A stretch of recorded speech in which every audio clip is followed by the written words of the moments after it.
sans plus attendre, donc Alexander Pierce, les réécritures du cannibalisme dans la littérature tasmanienne. Commençons par le début. Donc, dans son ouvrage, The Location of Culture, Homi Bhabha explique que l'objectif du discours colonial est de construire l'image du peuple colonisé, où ils sont vus comme des dégénérés à cause de leur ethnie, afin de justifier leur conquête et l'établissement de systèmes administratifs et éducatifs, dans le but apparent de les sauver de leur barbarie. Pour créer cette image, le discours utilise des stéréotypes comme le stéréotype du cannibale. Et une fois que le peuple a colonisé est décrit comme de terribles mangeurs d'hommes, d'horribles cannibales, alors la mission civilisatrice de la colonisation est justifiée. On peut aller coloniser ces gens-là puisqu'ils ont besoin de notre civilisation. L'Empire peut alors envahir le territoire de ce peuple cannibale et lui imposer sa culture afin de le sauver de sa barbarie. Homi Bhabha appelle ces différents stéréotypes, comme le stéréotype du cannibale, il les appelle des signaux d'identification et d'aliénation. Dans le discours colonial, le peuple colonisé est signalé comme étant l'aliéné, l'autre, justement parce que c'est le peuple à coloniser. Tandis que le peuple colonisateur, il est signalé comme similaire, celui avec le lecteur, l'interlocuteur, la personne qui reçoit le discours, s'identifie grâce à l'absence de ces pratiques cannibales. Donc, le lecteur s'identifie à celui qui ne cannibalise pas, et l'autre est identifié comme celui qui est cannibale. L'identification fonctionne dans les deux sens, c'est-à-dire, plus simplement, si vous identifiez à quelqu'un, dans le cadre du discours colonial, si vous vous identifiez à quelqu'un, cette personne n'est pas cannibale. Mais si vous ne vous identifiez pas à quelqu'un, si la personne est autre et différente, dans ce cas, cette personne est forcément cannibale.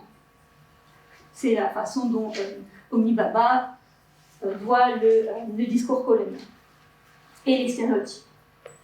Or, en Tasmanie, le grand problème, c'est que le cannibale le plus connu ne fait pas partie du peuple colonisé, mais il fait partie du peuple colonisateur. C'est un bagnard irlandais, il est arrivé avec le peuple colonisateur. Là est le problème. Donc, Alexander Pierce arrive en Tasmanie, qui est alors appelée Van Diemen's Land. Donc, je vais beaucoup parler de Van Diemen's Land, c'est le nom de la Tasmanie jusqu'en 1856. Donc, il arrive en Tasmanie et il s'évade, on va revenir là-dessus après, il s'évade, il est retrouvé avec des restes humains dans ses affaires. Donc, il y a beaucoup de preuves du cannibalisme d'Alexander Pierce, des confessions, les restes humains qui sont retrouvés dans ses affaires, son crâne, beaucoup de documents administratifs, parce que l'administration coloniale est extrêmement précise à ce sujet-là, on en retrouve beaucoup de documents. Donc il n'y a strictement aucun doute sur le fait qu'Alexander Pierce, ce bagnard irlandais, ait été cannibale. Et cette histoire-là fait partie de la honte qui marque les débuts de l'histoire coloniale de la Tasmanie. Donc, de 1803 à 1853, environ 72 000 bagnards, des hommes et des femmes, beaucoup plus d'hommes, arrivent sur les côtes de la Tasmanie, Van Diemen's Land à l'époque. Et en 1853, les bagnards composent 77% de la population. Donc une vaste partie de la population est composée de bagnards. Et cependant, à la Libération, la plupart réécrivent leur histoire afin de dissimuler leur passé carcéral, pour échapper à cette honte d'avoir été bagnards. Et beaucoup de gens autour d'eux faisaient en sorte d'ignorer qu'ils avaient été bagnards parce qu'ils ne voulaient pas de cette histoire, de cette honte de faire partie d'une île qui avait été un bagne. Donc, avant d'échapper à cette histoire, beaucoup d'efforts ont été faits, notamment en 1856, l'île est renommée. Donc, de Van Diemen's Land, elle est désormais appelée Tasmanie, justement pour essayer d'enterrer avec le nom Van Diemen's Land le passé carcéral, le passé pénitentiaire de l'île. Et avec cette histoire, toute cette histoire de bagnard, l'histoire d'Alexander Pierce est également enterrée avec l'histoire, avec Van Diemen's Land, avec le bagne, avec les autres atrocités qui ont eu lieu pendant cette époque. L'auteur tasmanien appelle l'ensemble de ses efforts pour oublier le passé « hiding the stain », cacher la tache de l'histoire tasmanienne. Et pendant 20 ans après la fermeture du bagne, pendant 20 ans, aucune histoire de l'île n'est écrite. C'est-à-dire qu'il y a un silence complet sur l'histoire de la Tasmanie, parce qu'on ne veut pas faire face à cette histoire. Donc, voilà, pour vous dire où on se situe avec l'histoire d'Alexander Pierce, donc, raconter l'histoire d'Alexander Pierce, c'est se heurter non seulement au silence entourant l'histoire pénitentiaire de l'île, mais également aux signaux d'identification et d'aliénation du discours colonial. Donc, Alexander Pierce dérange beaucoup de choses dans le discours colonial de la Tasmanie. Déjà, il y a eu des bagnards en Tasmanie. 2, ces bagnards pouvaient être cannibales. Donc, ça fait beaucoup de choses en un. Avec Alexander Pierce, le stéréotype du cannibale, marque de l'autre et de l'aliénation dans le discours colonial, se retrouve soudain du côté de celui auquel le lecteur était censé s'identifier. Ce retournement souligne la perméabilité des frontières entre le moi et l'autre, l'identifiant et l'aliéné dans le discours colonial de la Tasmanie. L'évasion et le cannibalisme d'Alexander Pierce figurent dans de nombreux récits tasmaniens de façon plus ou moins dissimulée. L'histoire d'Alexander Pierce est représentée de différentes manières, depuis la confession du bagnard jusqu'au roman tasmanien du XXIe siècle. D'ailleurs, j'ai un peu avancé. Voilà, on en est là, notre problématique. Ces représentations changent avec la façon dont les différentes époques où ces œuvres ont été écrites perçoivent l'histoire coloniale de la Tasmanie. Donc, selon les époques, on écrit l'histoire de la Tasmanie de façon différente et on écrit l'histoire d'Alexander Pierce de façon différente. On réécrit cette histoire. Donc, dans ces récits, on va surtout se demander avec qui le lecteur s'identifie-t-il, quels sont les signaux d'identification et d'aliénation, et qu'est-ce que cette identification ou cette aliénation montre de la façon dont la Tasmanie et son histoire coloniale sont perçues. Donc, dans notre première partie, pour mon temps, donc le premier récit, on va d'abord étudier la confession. On va d'abord étudier la confession d'Alexander Pierce. Donc c'est la confession qu'il a faite à son confesseur, le révérend Connolly, et son confesseur l'a ensuite présentée lors de son exécution. Et donc cette confession bouleverse le discours colonial en demandant au lecteur de s'identifier au cannibale. Ensuite, notre deuxième partie. Donc les récits suivants font face à la chape de silence posée sur le passé colonial de l'île. Donc je vous ai dit, hiding the stain, pendant 20 ans, aucune histoire n'est écrite. Donc, il déterre avec lui, ces réécritures, déterre avec elle ce passé colonial et l'histoire d'Alexander Pierce. Donc, et en racontant son histoire, on se heurte au biais du discours colonial, l'identification et l'aliénation, et on demande au lecteur de s'identifier ou pas au cannibale. Et enfin, troisième partie, à travers les réécritures du cannibalisme, les questions d'identification et d'aliénation au cannibale, on relève d'autres angoisses, notamment l'angoisse de se perdre dans le bush. L'angoisse de se perdre dans le bush et de se transformer, de devenir un autre, de s'aliéner à soi-même une fois qu'on est perdu dans le bush. Donc ça sera notre troisième partie. On va essayer d'arriver jusque-là. Ok, donc première partie, la dernière confession d'Alexander Pierce. Donc la confession d'Alexander Pierce, d'abord il s'est confessé au révérend Connolly, qui est aussi irlandais et catholique, comme Alexander Pierce, et le confesseur, ensuite, à la demande d'Alexander Pierce, a présenté sa confession lors de l'exécution d'Alexander Pierce. Alexander Pierce a été exécuté en 1824 en place publique, il a été pendu. Donc, la confession d'Alexander Pierce rappelle d'abord les circonstances de sa naissance et les vols qui l'ont conduit au bagne. Donc, il a été conduit au bagne pour le vol de 6 paires de chaussures. à l'autre bout du monde, littéralement. Mais à l'époque, le crime semble très, très faible pour une telle punition, mais les bagnards n'étaient pas choisis pour leur crime, pour la gravité de leur crime, ce n'étaient pas tous des monstres sanguinaires, psychopathes, mais c'était au contraire choisis pour plutôt leur capacité, leur capacité physique.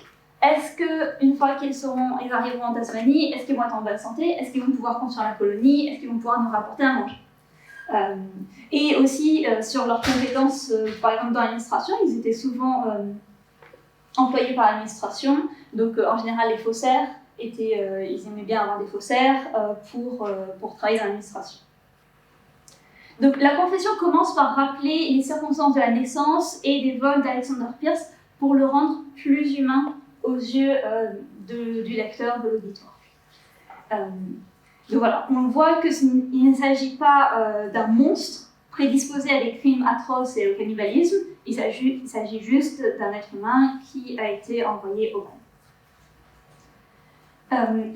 Donc, à la demande d'Alexander Pierce, la confession est partagée, et donc, même si ce n'est pas Alexander Pierce lui-même qui délivre cette confession, on remarque que le révérend Connolly utilise la première personne du singulier, I, le pronom I en anglais, donc je, pour partager cette confession. Donc la confession a probablement été passée au crible du confesseur, mais l'utilisation du pronom I demande au lecteur d'adopter le point de vue de Pierce du cannibale lui-même. Le pronom permet au lecteur de s'identifier, au moins le temps du récit, avec Pierce. Et donc pour le premier récit du cannibalisme, d'Alexander Pierce n'est pas aliénant, il ne le rend pas autre parce qu'on voit à travers ses yeux. Pour ces crimes, Pierce est transporté au bagne de Macquarie Harbour.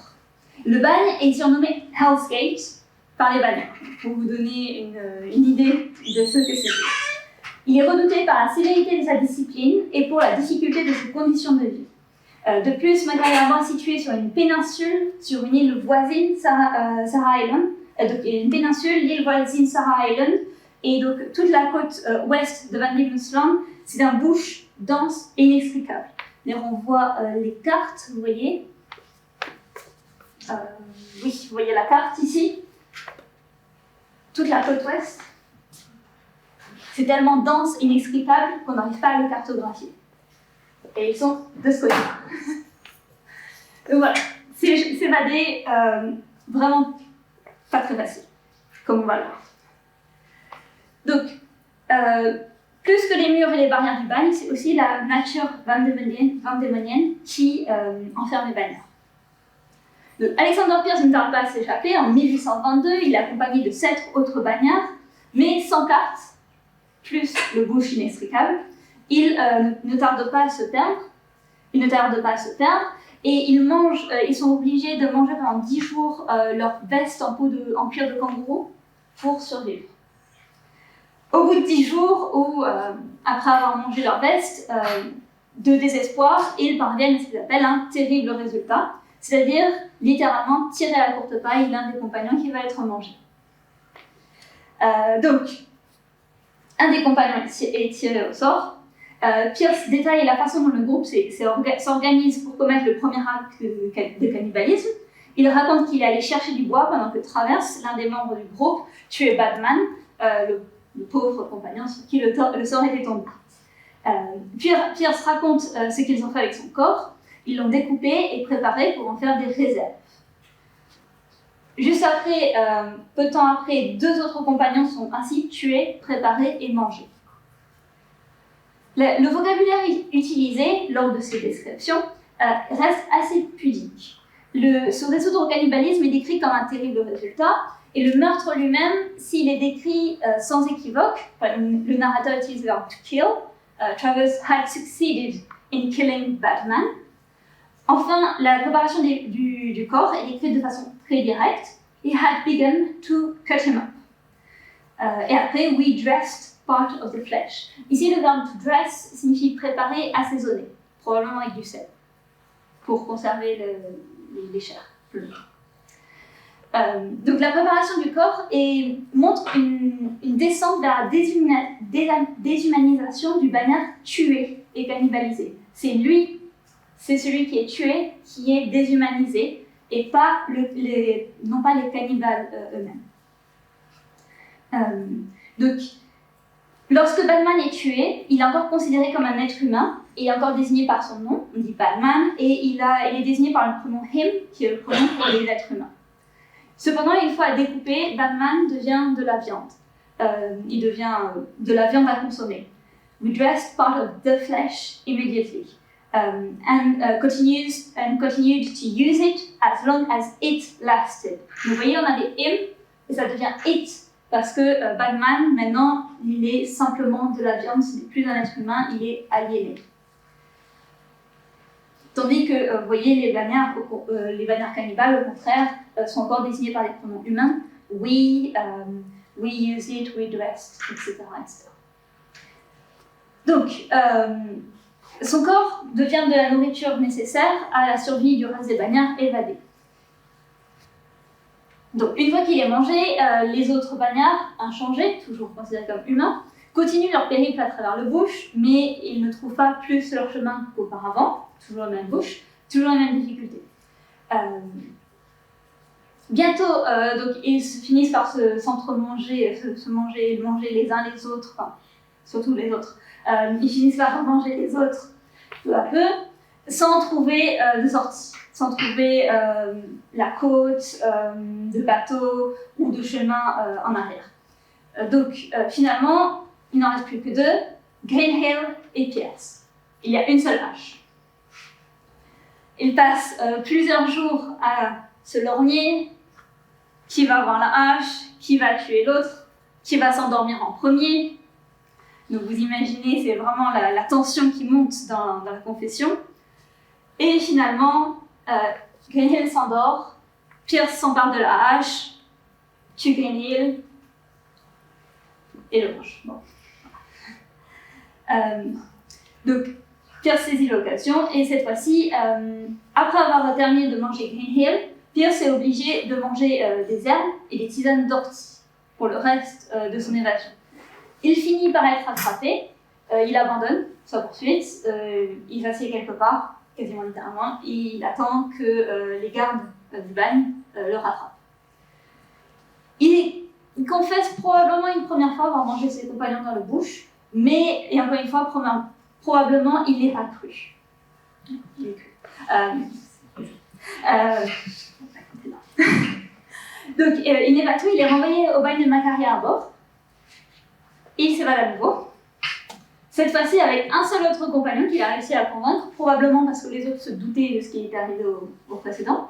Donc il s'évade avec un jeune bagnard qui s'appelle Thomas Cox. Et encore une fois, il s'évade, il survit encore grâce aux plantes qu'il trouve et aussi des feuilles, surtout des feuilles. Il dit We traveled on several days without food except the tops of the trees and the shrubs. Donc vous voyez, encore une fois, il n'y a rien à manger dans le bush. Qu'il parte vers le nord, vers le sud, vers rien à manger. Et arrivé à une rivière, Thomas Cox avoue à Alexander Pierce qu'il ne sait pas nager. Puis, fou de rage, Alexander Pierce tue Thomas Cox, commence à le découper. Il connaît la routine, il commence à le découper, à le préparer.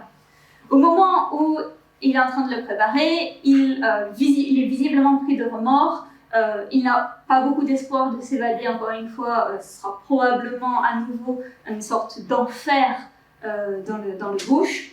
Donc il se rend et cette fois-ci il a des preuves, des morceaux de corps humain, il a des preuves de son cannibalisme. Donc devant ces preuves-là, donc vous voyez encore une fois, devant ces preuves-là, cette fois-ci il est arrêté et il sera ensuite exécuté. Le deuxième acte de cannibalisme qui est décrit dans la confession d'Alexander Pierce est beaucoup plus direct. Ainsi, Alexander Pierce confesse I killed Cox with the axe. I ate part of him that night and cut the greatest part of his flesh up. Vous voyez ici, cette fois-ci, il n'y a pas de descente vers l'aliénation. Thomas Cox reste humain même après avoir été tué et mangé. On utilise donc son nom, Cox, et également le pronom humain, him, et his pleasure. Mais vous voyez, il reste humain tout au long du cannibalisme. Donc, le récit de l'évasion révèle un cannibalisme nécessaire à la survie dans un milieu hostile qui n'offrait aucune autre source de nourriture. Pierce dit 2 fois qu'il n'y a rien d'autre à manger. Et donc, du coup, tuer et préparer les compagnons est présenté de manière très directe, mais sans détails macabres. On les a tués, on les a préparés, on les a mangés. Mais, parce qu'encore une fois, ce n'est pas la description d'un acte horrible, c'est plutôt la description d'un acte désespéré, nécessaire à la survie. Donc, la confession d'Alexander Pierce a réveillé et mis en lumière de nombreuses angoisses des Tasmaniens, l'angoisse de se perdre dans un bouge hostile qui n'apporte ni répit, ni nourriture, ni quelconque endroit vers où se tourner, l'angoisse de se voir métamorphoser au contact de ce bush, et enfin l'angoisse de reconnaître en soi ce qui avait été attribué à l'autre. Il est crucial. Il était crucial, on a passé un peu de temps sur la confession d'Alexander Pierce, mais il est vraiment crucial de voir tous les détails, tous les éléments de cette confession, parce qu'on va les revoir, ou pas, dans les réécritures qui suivent. Donc, voilà. Juste, voilà, la première écriture n'aliène pas le cannibale, mais au contraire aliène le corps qui est mangé. Okay. Donc, notre deuxième partie. Mais ce n'est pas. Est-ce que c'est bon? Désolée, excusez-moi. Oui, c'est bon. Désolée. Donc, en 1876, commencent les premiers efforts pour cacher la tâche de l'histoire coloniale tasmanienne. Donc on a vu, aucune l'échange de noms, aucune histoire n'est écrite pendant 20 ans. Une chape de silence est posée sur le passé colonial de la Tasmanie, on l'ignore comme s'il n'existait pas. Et donc avec cette chape de silence, elle se pose sur l'histoire coloniale de la Tasmanie et sur Alexander Pierce. Donc le roman de Charles Roycroft, The Bushranger of Van Diemen's Land, il est publié en 1846, donc 10 ans avant le changement de l'île, mais il contribue déjà. On a déjà ces premiers efforts pour cacher la tâche de l'île. Donc, cacher la tâche de l'histoire coloniale de l'île. L'auteur est un colon tasmanien libre et propriétaire terrien. C'est important que sa position dans la colonie lui donne un regard biaisé sur les bagnards, donc il considère comme de terribles criminels bons à rien, et également sur les aborigènes, on va voir exactement comment. Donc, il décrit les bagnards, et plus particulièrement les bushrangers, donc les bagnards évadés, comme des criminels sans possibilité de rédemption et des menaces pour la société coloniale. Donc on s'éloigne déjà de la profession d'Alexander Pierce. Et le roman, comble du comble, il ne s'agit pas seulement de ça, fait du cannibalisme la tribu des aborigènes de Tasmanie, et toute mention de cannibalisme dans le groupe des bagnards évadés, les bushrangers, qui portent le nom dont le roman porte le nom, est dépassée. Les bagnards ne pratiquent plus tout le cannibalisme. Maintenant, le cannibalisme est pratiqué uniquement par les aborigènes. Donc, vous voyez, ils essaient de rétablir le discours colonial aux dépens de la vérité du cannibalisme. Donc, en effet, le roman de Charles Roycroft dédie plus d'un chapitre à la description de rituels cannibales pratiqués par les aborigènes de Tasmanie, ces rituels qui semblent inventés de toutes pièces par l'auteur. Donc l'intrigue suit Helen, la fille du colon anglais libre, la jeune et pure jeune femme, récemment arrivée, et elle vient d'être capturée par une tribu d'aborigènes sauvages. Et elle est capturée avec son protecteur, nommé Jerry Seaman. Donc très rapidement après leur capture, Helen et Jerry viennent à la conclusion que leurs ravisseurs sont cannibales. Anything is better. And if anything is better for you than to be killed and eaten by the savages, for they are cannibal, I can tell by the looks of them, déclare Jerry. La preuve du cannibalisme apportée par Jerry, ils ont l'air de cannibales.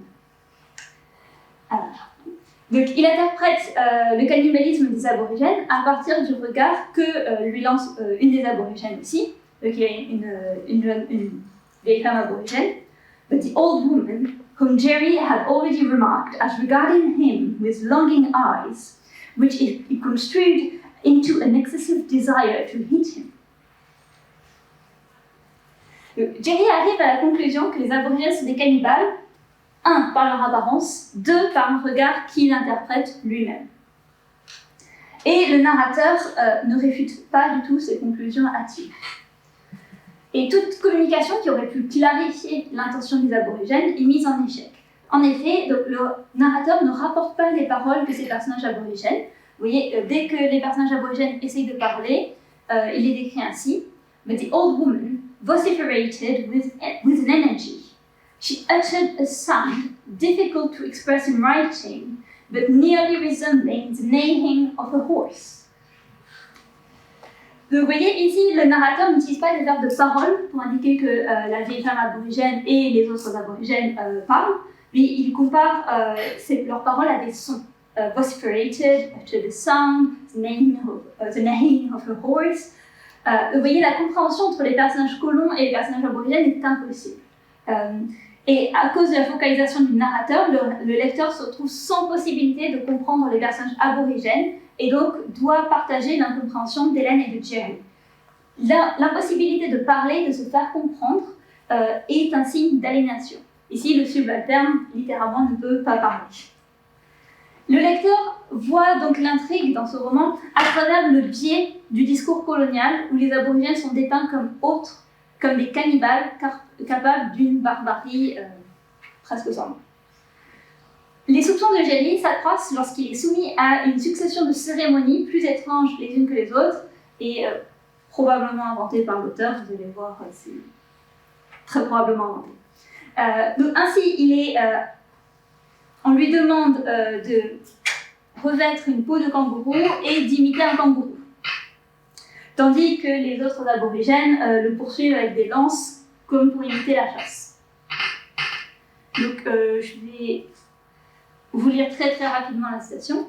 The old gentleman, donc c'est le vieil aborigène qui est probablement le sage de la tribu, proceeded to dress him up in the guise of a kangaroo, intimating to him at the same time that he would presently be called on to hop in imitation of the creature which he represented. Jerry sat on his haunches, his hair picked up, and his kangaroo head erect in anxious expectation. Presently, he saw the native in a body, advancing on tiptoe to the place where he was ensconced, and acting the part and looking about for a kangaroo. Donc, il prétend être un kangourou, mais vous voyez, la description est un peu ridicule, donc elle a probablement été inventée de toutes pièces.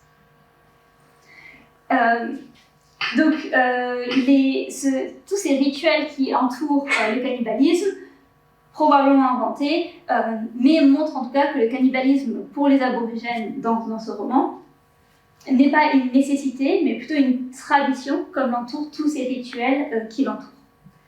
De plus, le narrateur précise que les aborigènes ne manquent pas de nourriture. On les voit quelques pages un peu juste avant, où ils mangent des possums, donc ils ne manquent pas de nourriture. Donc le cannibalisme n'est plus un problème, un acte désespéré dans un bush qui n'offre aucune nourriture, mais au contraire, c'est un rituel sauvage pour le roman. Le roman de Charles Rowcroft présente le cannibalisme comme la confirmation de l'étrangeté de la barbarie des aborigènes en Tasmanie, à rebours de la vérité, donc la vérité en Tasmanie, à rebours du cas avéré d'Alexander Pierce. Donc, il insiste, le cannibalisme est à nouveau une preuve d'aliénation. Les autres sont forcément des cannibales. Les aborigènes de Tasmanie sont forcément des cannibales. Donc il confirme, le roman de Rowcroft vraiment pose cette chape sur l'histoire coloniale de la Tasmanie, pose cette chape de silence sur l'histoire d'Alexander Pierce, et ainsi confirme le discours colonial. Les cannibales sont des sauvages, sont autres, sont aliénés. Ok, donc ça c'est pour Rowcroft. C'est ce qu'on aime. Maintenant, plusieurs romans essayent de contrer ces mensonges et de soulever cette chape de silence qui a été posée sur l'histoire coloniale de la Tasmanie, notamment Roving Party de Ryan Wilson, très très bon roman, je le conseille. Donc, il a été publié en 2011 et le roman réexamine de nombreux aspects du discours colonial australien, détruit les frontières entre les stéréotypes instaurés par ce discours colonial, et dont The Bushranger est un exemple. Donc on a on a des personnages qui sont métis, on a des personnages qui questionnent ce à quoi ils s'identifient, leur identité, et on a aussi également une autre réécriture du cannibalisme qui est plus proche de la vérité.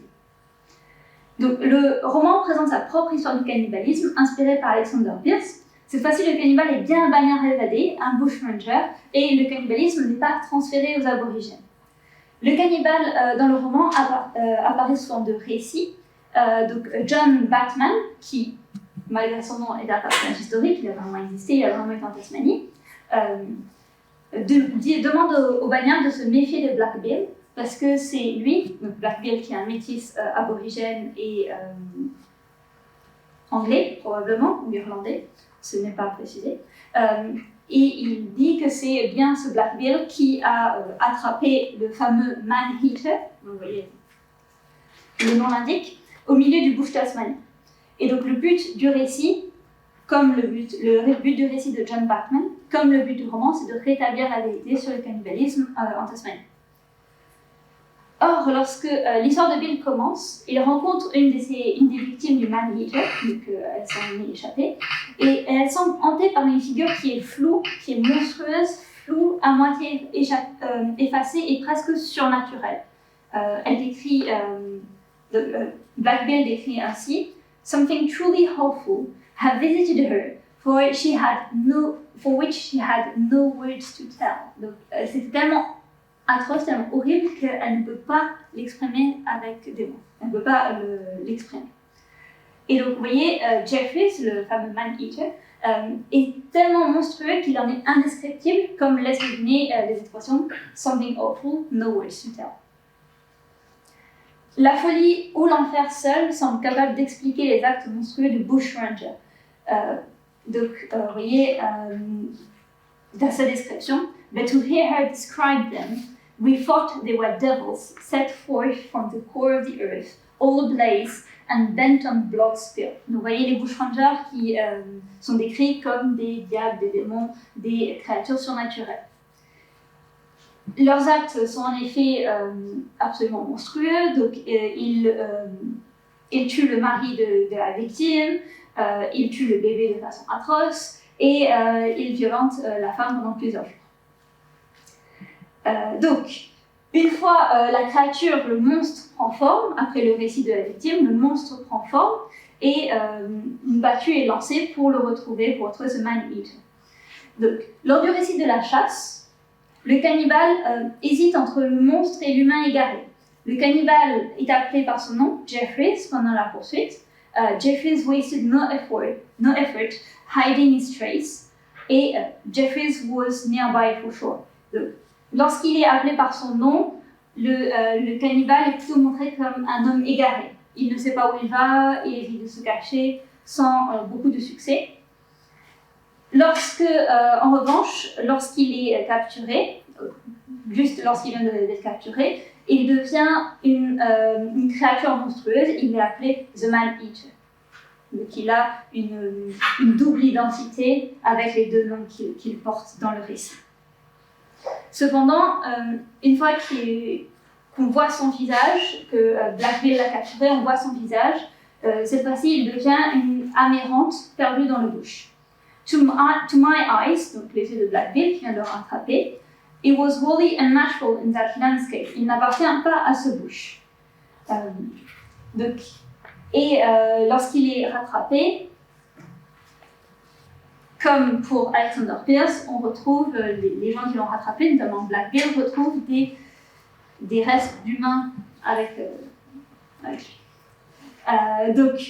Mais au lieu d'être ces restes humains, au lieu d'être décrits de façon atroce ou de façon horrible ou comme un acte terrible, comme l'acte d'un démon, comme on a vu au début, au contraire, ces restes sont décrits de façon plutôt pathétique. Donc vous voyez par exemple, they turned his pockets, and what do you suppose they found? You know well and good what they found. An arm severed at the elbow, rancid and chewed up. It was belonging c'est la façon dont il parle, c'est normal. It was belonged of his partner murdered cruelly in his sleep.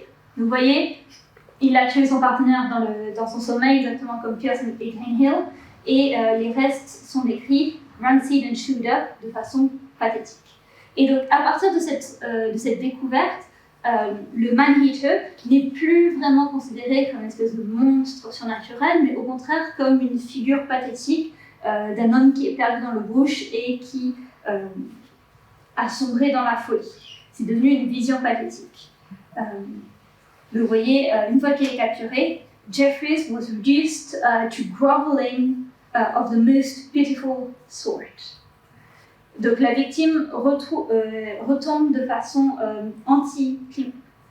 assez anticlimatique, elle redevient un être humain. Mais qu'il soit monstre ou homme pathétique, vous voyez, le lecteur ne s'identifie pas au cannibale. Jeffries est tantôt surnaturel, comme un monstre ou un diable, ou sous-naturel, une atrocité de la nature. Groveling, vous voyez, groveling, c'est ce que les animaux font. Et donc, du coup, il est soit surnaturel, soit sous-naturel, mais en tout cas, le lecteur ne peut pas s'identifier au cannibale, même si il a probablement été réduit au cannibalisme par le désespoir de trouver à manger dans le bush. Il est aliéné, il est résolument autre. En incorporant ces références à l'histoire d'Alexander Pierce,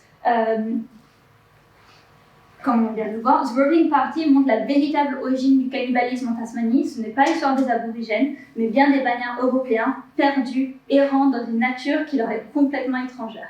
Ainsi, l'auteur relève la chape de silence qui est posée sur les horreurs de l'histoire coloniale et peint un portrait plus dérangeant et plus proche de l'histoire d'Alexander Pierce. Je vais dans la partie 3 qui... je vais essayer de résumer pour pas trop dépasser mon temps. L'histoire d'Alexander Pierce, comme on l'a vu, souligne également le rapport des Tasmaniens à l'île et au bush. Donc, le cannibalisme a eu lieu parce qu'il s'est perdu dans le bush sans espoir de s'en sortir, sans espoir de trouver à manger. Donc, face à la nature tasmanienne, ces bagnards sont complètement autres, étrangers, et ne peuvent ni s'orienter, ni se nourrir, ni survivre. C'est le récit qu'en fait Marcus Clarke dans His Natural Life. Malheureusement, le roman a été adapté en série dans les années 80, et c'est pour ça que les couvertures sont maintenant un peu terribles. Donc, dans le chapitre nommé The Valley of the Shadow of Death, pour vous annoncer la couleur, le récit s'éloigne du personnage principal qui est un bon bagnard. Il est bagnard, mais il y a une raison pour laquelle il a été déporté. Ce n'est pas de sa faute, c'est une longue histoire, ça prend toute la première partie du roman. Donc c'est un bon bagnard. Dans le chapitre dédié au cannibalisme, The Valley of the Shadow of Death, on s'éloigne de ce bon bagnard pour se concentrer sur les bagnards qui, eux, ont vraiment commis leurs crimes, ils sont vraiment terribles, ils sont vraiment des menaces pour la société. Donc ces bagnards-là ont réussi à s'évader. Et le lecteur suit l'évasion, l'errance dans le bush et la lente descente vers le cannibalisme de ces bagnards. Seulement le temps d'un chapitre. Les bagnards évadés peuvent ainsi porter la tâche du cannibalisme sans entacher le personnage principal qui est aussi un bagnard. Donc, ainsi, les bagnards peuvent être à la fois les victimes du système colonial cruel et injuste, comme le personnage principal, Deus, et des criminels capables de cannibalisme, comme les bagnards qui viennent de s'évader. Donc, comme un mauvais présage, le lecteur décrit les terres qui entourent le bagne de Macquarie Harbour comme a natural penitentiary, c'est-à-dire un bagne naturel. Vous voyez, vous avez le bagne créé par les Européens et autour le bush qui est décrit comme une prison naturelle. Donc, la description montre le bush violent et hostile à toute nature humaine. Une fois les gardes semés, l'évasion est prononcée un succès. Et les bagnards font l'inventaire de leurs provisions, là que les problèmes interviennent. That ain't much, said Crow. Is it, Gabbett? It must do anyway, returned the giant carelessly. Carelessly, probablement parce qu'il a déjà le plan en tête de manger ses compagnons dès qu'il aura la possibilité. Donc le peu de provisions est un immense problème car le bush tasmanien n'apporte aucune aide. Bodenham, scanning the barren bush that stretches to the barren sea. Vous voyez, on répète barren 2 fois pour vraiment insister sur le fait qu'on ne peut trouver aucune nourriture dans le bush tasmanien. Donc ni la mer ni la terre ne peuvent venir en aide et fournir de la nourriture. Au contraire, le bush tasmanien est un obstacle à leur survie parce qu'il est dense et luxuriant, difficile de progresser dans le bush. Donc, plus on passe de temps à essayer de sortir du bush, moins on avance, plus on a besoin de nourriture. Plus on se fatigue, plus on a besoin de nourriture. Donc c'est vraiment un obstacle en plus. Et donc le narrateur plonge le lecteur au cœur de la lutte des évadés pour leur survie. Et contrairement au reste du roman, tous les arbres sont conjugués au présent, ce qui donne vraiment au lecteur de suivre cette lente progression des bannières dans le bush. They strike into the bush along the shore and tightening their belts over the gnawing bellies, camp under some low-lying hills. Vous voyez, on voit vraiment la douleur et le désespoir de ces bannières perdues dans le bush. Ils ne sont pas autres pour le lecteur. On partage en quelque sorte leurs difficultés. Donc, avec la description d'une traversée difficile, le narrateur peint un portrait d'un cannibalisme né du désespoir profond des évadés. Ce n'est pas le cannibalisme rituel dépeint par Charles Warcraft, mais c'est une description beaucoup plus proche de la confession d'Alexander Pierce. Le bush n'apporte aucun confort, aucune nourriture aux souffrances des évadés. Vous voyez ici, all around was a fruitless, shadeless, shelterless bush. Vous voyez le less qui montre que le bush ne leur apporte rien, que des difficultés. Le bush est la force monstrueuse et indifférente qui crée les conditions d'une détresse et d'une faim si extrême qu'elle pousse les bushrankers au cannibalisme. Donc, le 10e jour, exactement comme la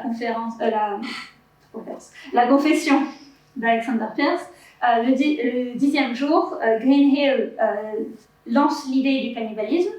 I am so weak that I could eat a piece of a man. Greenhill ne fait que dire tout haut l'idée monstrueuse qui taraudait le reste des évadés tout bas.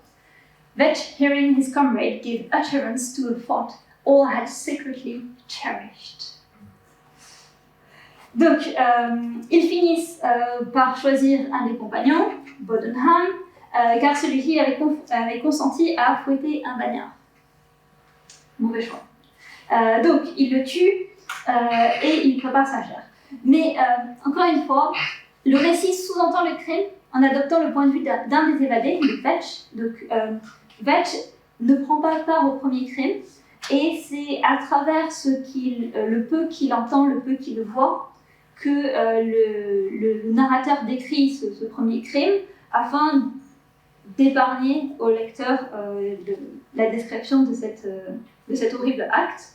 Vous voyez, Vetch hears someone cry out, Christ, and wakes sweating eyes. No one but Gabbett and Greenhill would eat that night. Vous voyez, eat, il n'a pas d'objet direct. Donc le narrateur ne dit pas clairement ce qui est mangé, s'il laisse au lecteur deviner ce qui a été mangé, donc qui a été mangé. Donc si il est certain que Gabbett et Greenhill ont mangé le bagnard, Bodenham, cependant le narrateur laisse avec une sorte de pudeur, laisse le lecteur deviner ce qui a été fait.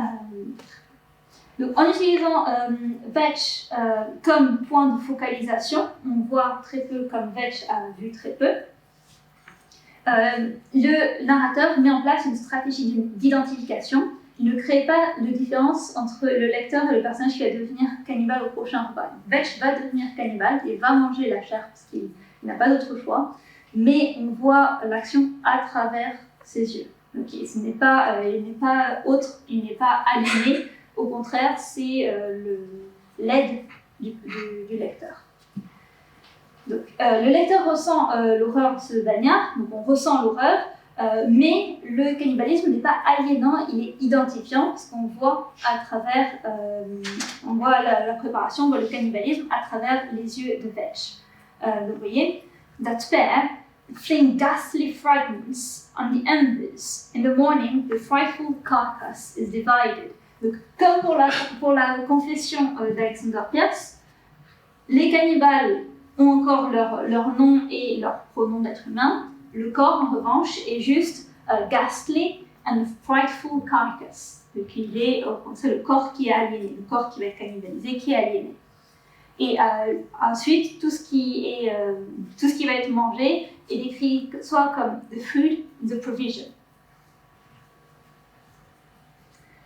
Donc, et comme pour le reste des meurtres, la confrontation finale n'est pas décrite, mais il y a une confrontation finale avec une hache où Vetch et Gabet sont face à face avec la hache. Il y a une seule hache, le premier qui s'endort est tué et cannibalisé, sera mangé.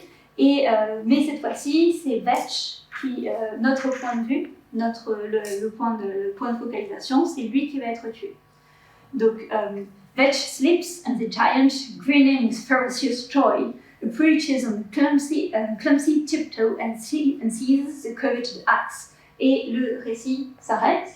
Et il y a comme une sorte d'épilogue à ce chapitre où on retrouve Gabet qui est complètement fou et qui est rattrapé et qui leur propose à ses capteurs, les gardiens du bagne, à ses capteurs et gardiens du bagne, des morceaux de Vetch. Mais la mort de Vetch à la fin du chapitre, montre que les stratégies d'identification sont refermées. Le cannibale survivant, Gabet, est décrit comme un fou, une épave d'être humain couvert de sang et de guenilles. Et toute sympathie envers le dernier cannibale est retirée avec le changement de focalisation. Donc, grâce à Vetch, on a pu s'identifier un moment au cannibale, mais à la mort de Vetch, il devait mourir, de toute façon il a été cannibale, donc il n'y a pas d'espoir pour lui. Et à la mort de Vetch, le dernier cannibale survivant, il est complètement autre, il est complètement aliéné. Cette parenthèse d'identification est refermée avec la mort de notre point de focalisation, Vetch. Donc le cannibale est redevenu autre, aliéné par sa folie et sa cruauté. La réécriture de Marcus Clarke est la réécriture la plus fidèle à la confession d'Alexander Pierce, qui reprend vraiment les conditions et tous les événements, tous les éléments. Et le cannibalisme est montré comme une nécessité, un acte désespéré. Et donc l'auteur rétablit cependant le discours colonial en punissant les cannibales, qui sont soit eux-mêmes mangés, soit ils deviennent fous et ils sont recapturés. Le rôle du bouche et le chapitre se termine à nouveau avec le bouche, qui est là comme le personnage, sorte de personnage, un acteur principal du cannibalisme, on a ouvert avec A National Penitentiary, vous vous rappelez, et on referme avec à nouveau at Oberchan, it was recognized as the only survivor of the 9 desperados who had escaped from Colonel Archer's National Penitentiary. Donc on ouvre avec le bush, on ferme le chapitre avec le bush également. Et donc cette prison naturelle reste inchangée par les horreurs qui ont eu lieu en son sein. Donc, pour survivre au bush, il faut être aliéné à soi-même. Il faut être aliéné à soi-même. Et c'est là toute l'horreur, en fait, parce que si Alexander Pierce est un bagnard et ce qui lui est arrivé est horrible, mais ce n'est pas seulement les bagnards, se perdre dans le bush n'est pas seulement l'apanage des bagnards. Tout le monde, les colons libres, pourrait se perdre dans le bush. Et alors, ils pourraient peut-être eux aussi avoir à devenir cannibales. L'horreur, cette terreur de devenir cannibale, cette terreur de s'aliéner à soi-même, elle est présente parce que le bush est hostile, parce que le bush est difficile, parce que le bush est extrêmement étrange.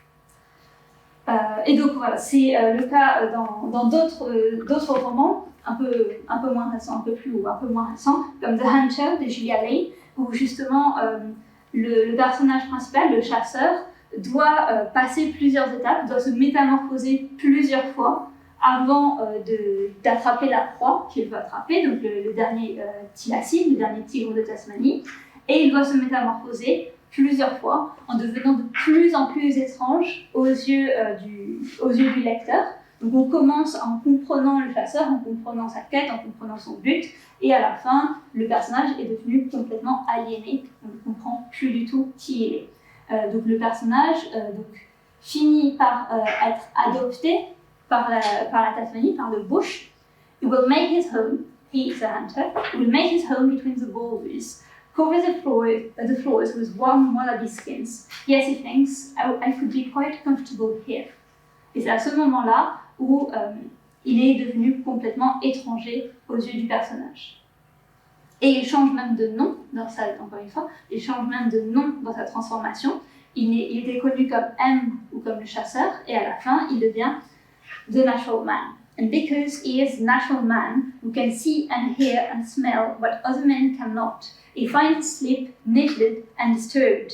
He catches the sight of the back hand of a dun brown, black-striped animal, the size of a large dog, all thin and tattered looking. Et donc, une fois qu'il est devenu the natural man, qui est complètement aliéné, alors le bush l'autorise à trouver la thylacine, le thylacine qu'il cherchait. Donc, le bush rend flou les signaux d'aliénation et d'identification. Donc, si le cannibalisme n'est pas mentionné directement dans un Hunter, cette série de métamorphoses amène le personnage principal à devenir étrange, à devenir autre pour le lecteur, et qui suit de près la transformation d'Alexander Pierce au contact de l'île. Donc, The Hunter réécrit l'histoire d'Alexander Pierce comme une métamorphose entraînée par le bush tasmanien. Et cette transformation, cette représentation révèle une autre angoisse liée à l'histoire du bagnard cannibale, l'angoisse de devoir se métamorphoser, de devenir autre avant d'être accepté par l'île. Okay. Donc pour conclure très rapidement, désolé, voilà, j'étais là, désolé. Donc l'histoire d'Alexander Pierce a de nombreuses, on a vu, a de nombreuses réécritures, et c'est parce que ces nombreuses réécritures révèlent la diversité des questions et des enjeux qui entourent l'histoire d'Alexander Pierce. Le bagnard cannibale est devenu une figure centrale de l'imaginaire collectif tasmanien depuis son exécution en 1824, car il est l'incarnation des terreurs, des angoisses, des questions des Tasmaniens. Donc on a vu la reconnaissance de l'histoire coloniale, la question de se sentir chez soi en Tasmanie et la relation avec le bush. Et évidemment la peur de devenir cannibale. La figure d'Alexander Pierce concentre une multitude d'angoisses qui ne peuvent être déclinées qu'à travers une multitude de réécritures, chacune apportant une nouvelle pierre à l'édifice du mythe d'Alexander Pierce. Voilà.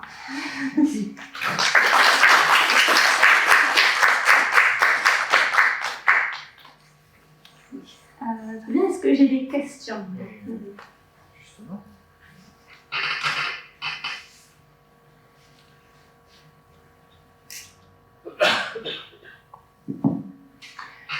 Merci. Merci beaucoup, Anne-Nicolas. Alors, je ne sais pas s'il y a des questions dans le public, mais moi j'ai quelques petites remarques. Je vais faire appel peut-être à la grande culture musicale de Eddie, mais tout à l'heure, quand tu as parlé de cette façon de décrire le bush, The Valley of the Shadow of Death, hein, c'est l'utilisation que tu as utilisée. Alors, je ne sais pas si c'est utilisé ailleurs dans la littérature, mais cette expression texto, verbatim, elle est très connue, elle est utilisée à la fin des années 90 dans un tube de Coolio, Gangsta's Paradise, hein, samplé sur Stevie Wonder, Pastime Paradise, As I walk through the valley of the shadow of death, I take a look at my life and realize there's much left, hein, tu te souviens, Eddie? Voilà. Et ben, c'est la première fois que je découvre d'où ça vient, ce valley of the shadow of death. Alors ça, j'étais très surpris. Donc merci beaucoup pour ça, voilà, je savais que le bro là-bas, il serait d'accord avec moi. Et alors maintenant, du coup, si je comprends bien ce que tu me dis, en fait, à la fin, il y a une espèce de nature, en fait, qui force l'être humain, quelque part, à devenir donc une bête ou un monstre. Et cette espèce d'antagonisme, finalement, de nature-culture, hein, ce vieil antagonisme très, très européocentré en termes de vision, mais qui, du coup, finalement, cet antagonisme, il est porté à son paroxysme grâce au cannibalisme, finalement. Hein, c'est vraiment passionnant. Et alors, du coup, ma question, alors c'est une petite question, mais elle me taraude. Est-ce que cette chape de plomb qui pèse, en fait, qui a pesé sur l'histoire de Pierce et que tu évoques justement à travers l'œuvre de Rockcroft, Est-ce qu'en fait c'est quelque chose qui est où là on va faire peser sur les aborigènes de Tasmanie le poids du cannibalisme? Est-ce que ça c'est à rebours effectivement des faits historiques, c'est-à-dire qu'on retourne en fait une situation, ou est-ce que on passe sous silence effectivement l'affaire Pierce, mais qu'il existe aussi des histoires plus ou moins bien documentées, plus ou moins de marins, etc., mais sur le cannibalisme océanien en fait autochtone en, fait, en Tasmanie. C'est-à-dire, est-ce qu'on est face à un retournement littéraire, ce qui est l'impression que toi tu sous-tends, ou est-ce qu'on est face à en fait une omission volontaire et qu'on laisse libre cours à des espèces de récits un peu larvés qui pourraient exister, que je ne connais pas, hein, je suis complètement ignare sur la question du cannibalisme tasmanien, si tant est qu'il a existé de manière autochtone. Ouais. Mais justement, en fait, j'ai beaucoup cherché des récits possibles de cannibalisme par les aborigènes de Tasmanie, parce que les histoires qui les montrent comme qui montrent les aborigènes de Tasmanie comme des monstres ne manquent pas, mais apparemment, de ce que j'ai trouvé, on leur a épargné le cannibalisme. C'est pour ça que l'œuvre de Rockcroft est aussi aberrante en quelque sorte. C'est parce qu'il leur a attribué quelque chose qui n'a pas été attribué, qui n'aura jamais été attribué avant. Ouais. D'où cette impression que tu as d'un retournement quelque part, d'un déplacement. Ok, merci beaucoup. Est-ce que quelqu'un a d'autres questions? Je suis prêt à me lever et faire passer la parole. Démonstration. Je crois simplement qu'il n'y a pas de cannibalisme chez les aborigènes. Je crois simplement qu'il n'y a pas de cannibalisme chez les aborigènes de façon traditionnelle parce que c'est un peuple qui mange cru, tout simplement. Et on le voit dans les premiers récits des Hollandais. C'est des malheureux, ils vivent vraiment dépouillés de tout, ils ne savent même pas faire cuire. Donc effectivement, ça limite beaucoup le dépeçage et la modification d'un cadavre. Exactement. Ça, je le pense. Hein. C'est la raison. Mais c'est vrai qu'il pourrait exister de mémoire de marins des espèces d'histoires colportées sans véracité aucune, mais on a force de constater que même ça, finalement, ça semble ne pas exister. Quoi. Hein, intéressant.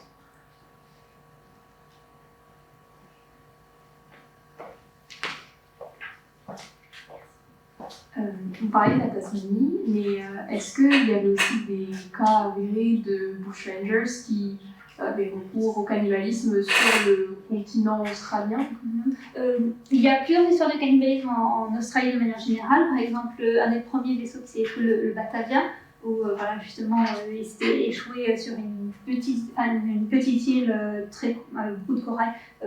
Juste à côté de l'Australie, qui fait partie du... Mais en effet, vous avez à la fois eu recours au cannibalisme là. Sinon, il y a... c'est l'histoire du cannibalisme en Australie qui me vient le plus souvent, qui me vient tout de suite en tête. J'imagine il y a des histoires de cannibalisme d'aborigènes sur le continent australien, ça existe. Après, la véracité n'est pas vérifiée, mais ça existait... Peut-être que Rockcroft a justement eu l'idée avec ces cannibales aborigènes sur le continent australien, il les a amenés en Tasmanie, c'est probablement ce qui s'est passé. Merci.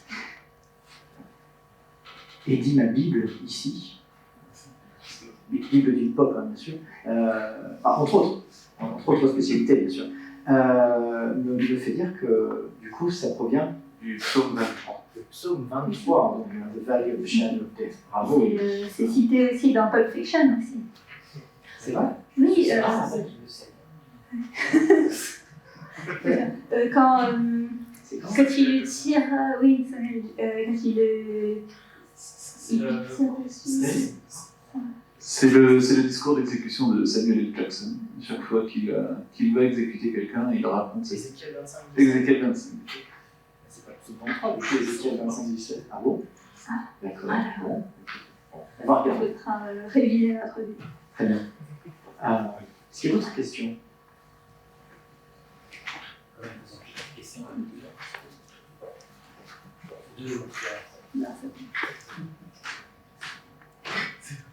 Merci. D'abord, merci à Victoire d'avoir accepté notre invitation aujourd'hui et puis de prolonger nos recherches, nos réflexions autour du thème de l'anthropophagie qu'on a commencé l'année dernière. Moi, j'avais juste, parce qu'en fait, Louis a posé la question que j'avais en tête tout à l'heure, donc Je voulais juste avoir des détails techniques. Tu vois, moi, c'est pas la Bible, c'est plutôt la cuisine. Donc, dans aucun des récits, ou alors j'ai mal suivi, mais il n'y a pas de détails sur découpage, démembrement, la façon dont ils dévorent. Alors, tout le monde va me trouver affreux, mais j'assume. Hein. Mais non, il n'y a pas de détails là-dessus, parce qu'il y a d'autres récits sur d'autres espaces insulaires dans lesquels on rentre d'une manière d'ailleurs un peu suspecte dans les détails. On se demande comment on a pu avoir autant de détails. Et là, non, il n'y a pas ça. Là, non, on a juste tué, découpé et assaisonné la chair. Assaisonné, hein. Assaisonné, to dress his flesh. Ouais. Assaisonné la chair, mais ils disent pas avec quoi. Je sais pas, à mon avis, ils n'avaient peut-être pas beaucoup d'épices avec eux, donc j'imagine du sel pour conserver la viande, je pense. Non, voilà, vous en Peut-être qu'ils l'ont fumé aussi pour le conserver aussi. Mais sinon, pas plus de détails. Probablement, encore une fois, peut-être que pour épargner l'auditoire. Bah oui, mais c'est vrai qu'il y a d'autres récits, alors là dans la littérature francophone, pour le coup, on n'épargne pas du tout l'auditoire. C'est ça que ça me surprend un peu, mais bon, voilà, merci, c'était l'instant culinaire. L'instant recette. Comment faire si on est coincé dans le bouche.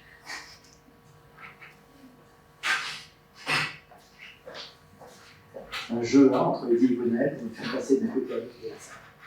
Oui, j'avais une question concernant la description chez Hawcroft, concernant la fausse description de rituels ethnographiques où l'on s'habille en kangourou, on mime une chasse.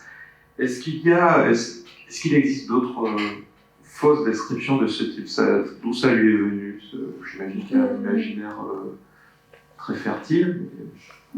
En effet, il y a beaucoup de descriptions d'Européens qui essayent de comprendre ce que c'est à corroborer les différentes danses et rituels des aborigènes. Ça s'est passé notamment pendant le Chindi Rollback Movement, donc un mouvement australien dans les années fin des années 50, début des années 60, où il essayait de se réapproprier, les auteurs blancs essayaient de se réapproprier la culture aborigène sans vraiment la connaître. Donc voilà, ils avaient beaucoup ils essayaient de décrire ou d'imaginer ce que c'était un rituel, des chansons, des rituels aborigènes. Mais ça s'est passé, c'est beaucoup plus tard. Sinon, on a beaucoup d'exemples dans la littérature coloniale, australienne coloniale, pas seulement en Tasmanie, mais aussi sur le reste du continent, de gens qui, par exemple, il y a un récit de voyage où une jeune femme qui est en exploration voit une danse où ils dansent autour d'un feu, ils chantent, et elle regarde ce rituel se dérouler, elle dit « ça ne signifie rien ». On possède des représentations de la fin du siècle, en particulier chez Tom Craig, qui est un des premiers artistes aborigènes, William Barracks. Et effectivement, on ne voit pas grand-chose, mais il y a toujours un titre. Et j'en connais une en particulier, alors Étang du Congo. Donc on a une idée quand même de ce qu'ils font dans ces corps-éborés.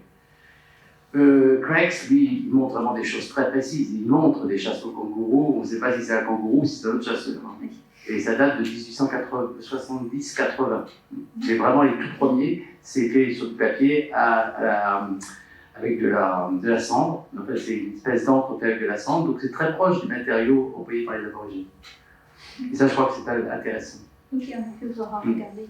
Parce que ça se trouve, le rituel n'a peut-être pas été inventé de toutes pièces, mais il n'a peut-être pas été compris, il existe. Oui.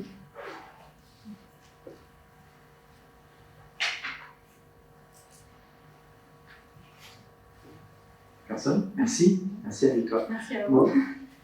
Avec cet exposé sur la nourriture, il y a peut-être encore 2-3 copies qui restent à l'extérieur. Pour ceux qui ont encore l'estomac solide et bien accroché, voilà, hein, tu peux peut-être reprendre un petit café éventuellement, puis continuer ces échanges dehors, même s'il fait un peu frais.